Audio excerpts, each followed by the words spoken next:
Oke, bismillahirrahmanirrahim. Assalamualaikum warahmatullahi wabarakatuh.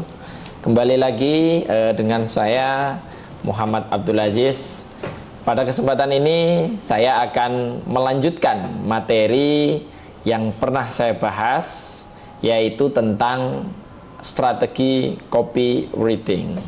Tentu rekan-rekan semuanya masih ingat apa yang dimaksud dengan copywriting, kemudian kenapa harus menggunakan strategi copywriting dalam pemasaran, dan kira-kira apa dampaknya ketika kita melakukan copywriting dengan efektif dan efisien. Tentu pasar maupun konsumen akan suka terhadap produk ataupun tag tulisan yang kita buat. Oke, pada kesempatan ini saya akan mengilustrasikan dengan materi copywriting, tapi dengan berbagai contoh ilustrasi.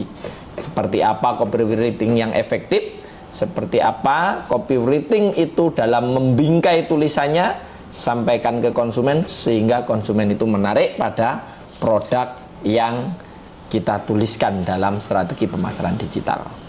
Strategi copywriting efektif, contoh sukses dari berbagai perusahaan, itu yang akan kita bahas.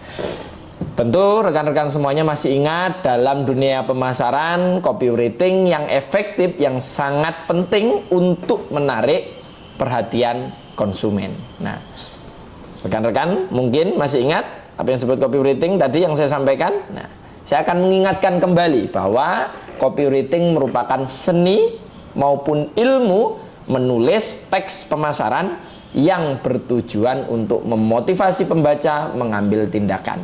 Jadi ada beberapa contoh saya telah mengilustrasikan nanti pada perusahaan-perusahaan yang menuliskan copywriting secara efektif, di mana perusahaan yang hari ini menjadi raksasa di Indonesia maupun raksasa di dunia perusahaan itu.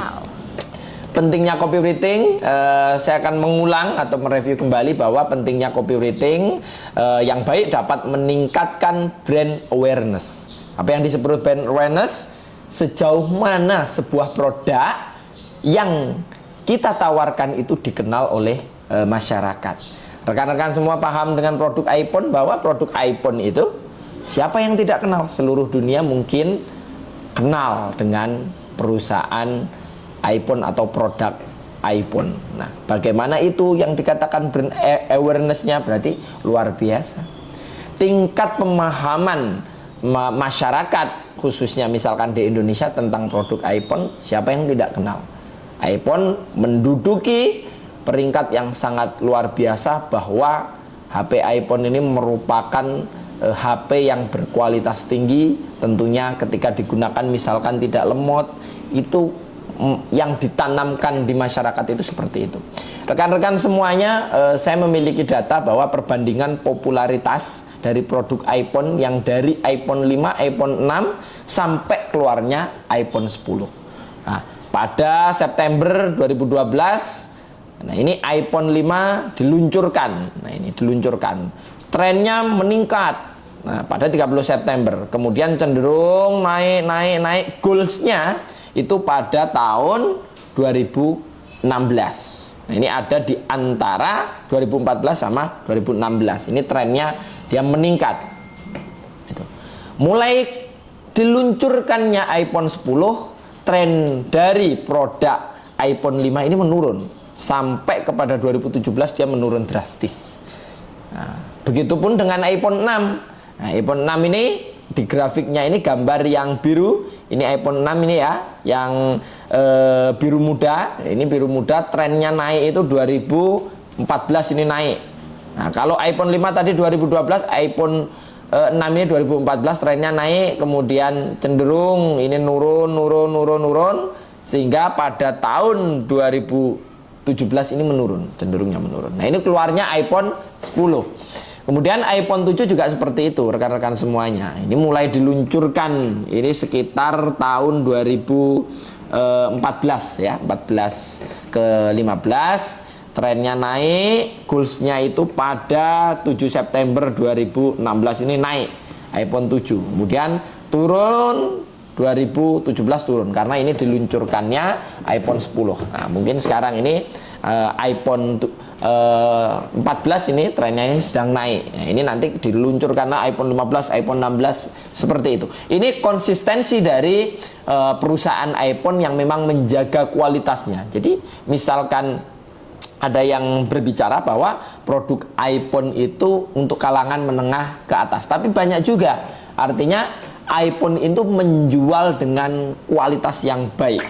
Nah, makanya orang-orang menarik untuk menggunakan HP-HP iPhone karena memang kualitas tidak lemot dan mungkin ada keunggulan-keunggulan yang lain pada produk iPhone itu sendiri.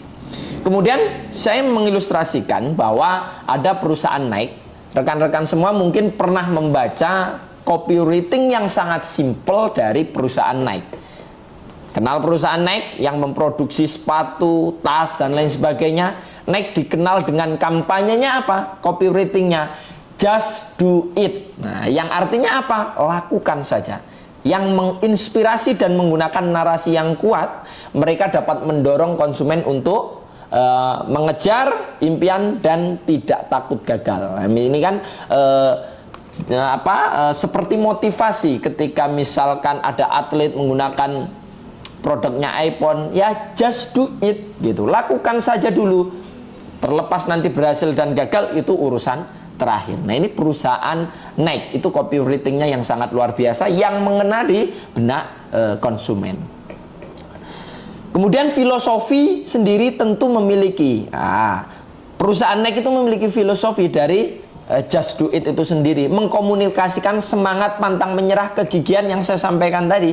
Nah, kemudian kemampuan untuk mengatasi tantangan. Slogan ini tentu mendorong audiens untuk bertindak, mengambil langkah dan mewujudkan tujuan mereka tanpa ragu tentunya rekan-rekan semuanya. Oke.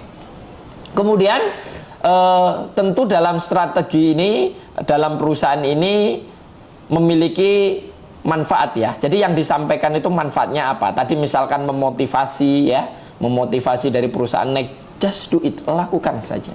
Nah, ini tentu memiliki manfaat. Yang disampaikan itu memiliki manfaat. Kemudian ada perusahaan Amazon. Rekan-rekan semua tahu perusahaan Amazon, perusahaan yang luar biasa besar. Ini dari miliknya Amerika Serikat yang ini dikenal seluruh dunia. Amazon menggunakan CTA yang menarik dan jelas di setiap halaman produk dengan frasa seperti beli sekarang saja. Itu tagline dari Amazon, copywriting dari Amazon. Atau tambahkan dengan keranjang misalkan, keranjang di samping. Nah, mereka secara efektif mendorong pengguna untuk melakukan pembelian dengan cepat. Nah, dengan spesifikasi manfaat produk sudah ditawarkan, lakukan pembelian sekarang. Amazon menjual beberapa produk rekan-rekan semuanya. Misalkan dari buku, media cetak, elektronik, dari film, TV, konten, CD, musik digital, itu semua diproduksi oleh perusahaan Amazon. Makanya perusahaan Amazon itu sangat dikenal. Kemudian strategi keempat dalam testimoni, teman-teman, strategi keempat dalam copywriting menggunakan testimoni. Testimoni dari pelanggan dapat memberikan kepercayaan. Tuliskan testimoni. Pelanggan suka, beri bintang, itu akan mempengaruhi tingkat pembelian dari customer itu sendiri. Ketika misalkan saya sendiri mau membeli produk di marketplace maupun sosmed, saya melihat review yang terpenting. Ketika saya melihat reviewnya bagus, ratingnya bagus, otomatis keputusan saya untuk membeli itu ada. Setelah itu, spesifikasi apa lagi yang akan saya cari sebelum melakukan keputusan pembelian. Misalkan memahami produk sesuai atau tidak, testimoninya, ya itu keputusan pembelian. Oke. Itu rupanya ilustrasi dalam materi copywriting untuk menyambung materi sebelumnya tentang copywriting. Semoga dapat membantu rekan-rekan semuanya. Saya akhiri. Terima kasih. Sampai berjumpa kembali. Jika ada yang belum jelas bisa di kolom komentar ditanyakan. Terima kasih. Assalamualaikum warahmatullahi wabarakatuh.